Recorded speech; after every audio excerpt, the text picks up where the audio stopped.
Ketika itulah Tuhan Allah membentuk manusia itu dari debu tanah dan mengembuskan nafas hidup ke dalam hidungnya. Demikianlah manusia itu menjadi makhluk hidup. Pasal 2 Kejadian, kitab Kejadian ayatnya yang ke-7. Saudara, sebagian orang mungkin berpikir menjalani kehidupan itu dengan senang.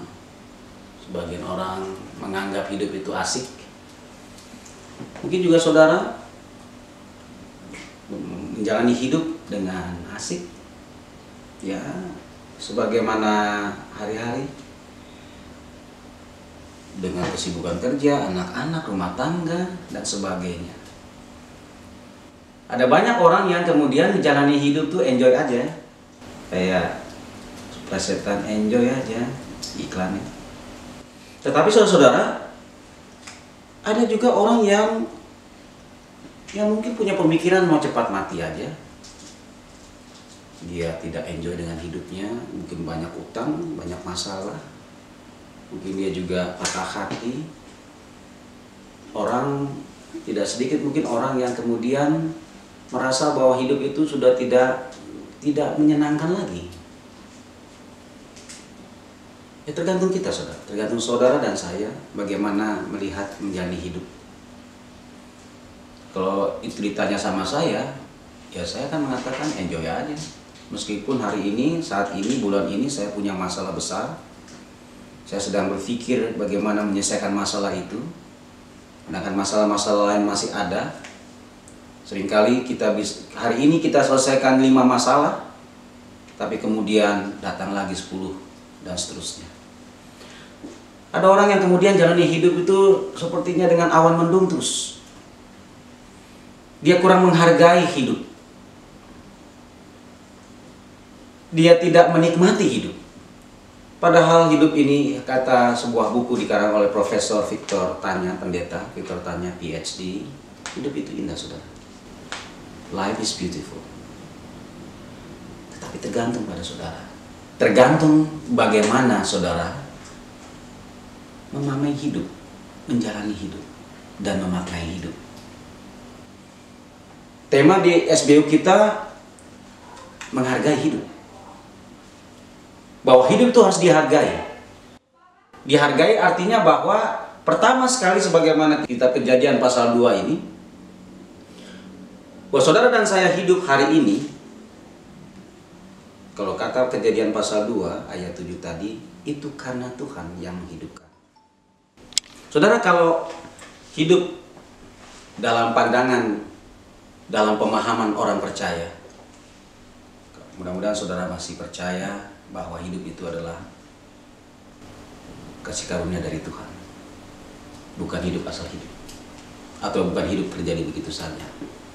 Sebab firman Tuhan pada saat ini mau menyampaikan kepada saudara dan saya bahwa hidup itu pertama sekali adalah hidup adalah milik Allah, kepunyaan Allah. Dia yang memberikan, Dia yang menciptakan, Dia yang menghembuskan, Dia yang mempercayakan kehidupan kepada kita manusia. Yang sudah mati, ya mati saudara. Tapi kita, saudara dan saya, hari ini masih diberikan kehidupan. Yang kedua, saudara kasih Kristus, bahwa kenapa Allah menghidupkan kita, memberikan kehidupan itu, tentu ada alasannya. Allah menciptakan sesuatu bukan kemudian Dia mau main-main saja, tidak. Tetapi ada makna. Kenapa Dia menciptakan kehidupan itu.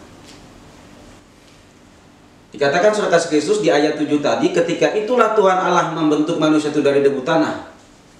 Artinya Tuhan sedang menciptakan, sedang bekerja. Tetapi kemudian ketika Dia bekerja, tentu Dia punya planning, rencana untuk apa sih saya menciptakan manusia. Menghidupkan dan mengembuskan nafas dari yang benda mati tadi, kemudian menjadi hidup. Tidak lain tidak bukan saudara kasih Kristus adalah bahwa Tuhan punya maksud, selalu punya maksud dan rencana dengan ciptaannya. Dan Dia tentu punya rencana dengan kehidupan. Sehingga saudara kasih Kristus, ketika kemudian ada orang yang kemudian karena masalahnya begitu banyak, lalu kemudian berat sekali bobotnya masalah itu, akhirnya kemudian dia tidak bisa senyum pun hampir tidak bisa kelihatan di wajahnya. Kenapa saudara? Karena memang dia terbawa dan dia merasakan bahwa hidup ini berat banget. Dia memikirkan bagaimana hidup sekarang ini yang susah. Apalagi saudara masih belum bisa kerja, suami masih dirumahkan. Seandainya, puji Tuhan kalau sudah mulai bekerja lagi atau ada pekerjaan lain. Tapi kalau tidak, saudara kemudian memikirkan bagaimana kebutuhan hidup anak-anak. Saudara ada ibu yang komplain karena biaya untuk pulsa data ya, itu memberatkan dia, sedangkan suaminya belum bekerja. Ada banyak lagi masalah-masalah yang kemudian membuat saudara kasih Kristus hidup memang merasakan kayaknya nggak enak gitu. Ya saudara kasih Kristus, inilah kemudian yang mau disampaikan oleh firman Tuhan pada saat ini.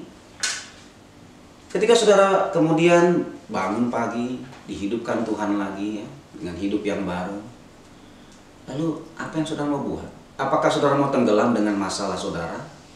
Terpenjara dengan masalah saudara?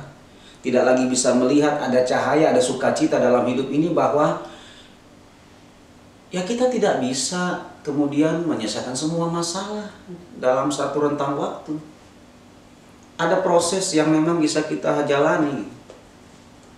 Tetapi kemudian ketika kemudian kita terpaku dengan satu masalah itu, lalu kemudian hidup ini memang sudah tidak lagi menyenangkan dan membahagiakan. Apalagi menghargai hidup. Akhirnya kemudian kita lebih mengejar bagaimana memperbanyak duit dan sebagainya. Kemudian kita tidak lagi menghargai hidup dengan menghasilkan sesuatu yang baik. Tetapi kemudian justru kita menghancurkan diri sendiri. Justru kita kemudian menghancurkan orang lain. Justru kita kemudian melihat hidup ini sebagai kesempatan untuk berbuat dosa, kesempatan untuk berbuat jahat, kesempatan untuk menipu dan sebagainya. Kesempatan untuk melakukan hal-hal yang tidak berkenan di hadapan Tuhan. Kesempatan untuk melakukan tindakan-tindakan yang betul-betul di luar kehendak Tuhan. So what? Hidup saudara seperti apa dan bagaimana saudara menghargai hidup ini? Bagi orang percaya, hidup perlu dihargai. Karena hidup itu mahal harganya saudara. Tuhan menganugerahkan kehidupan itu supaya kita bisa menjalaninya dengan benar.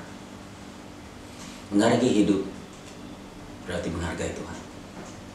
Menghargai hidup berarti kita mau berbuat yang baik untuk Tuhan dan sesama. Adakah saudara menghargai hidup saudara? Amin.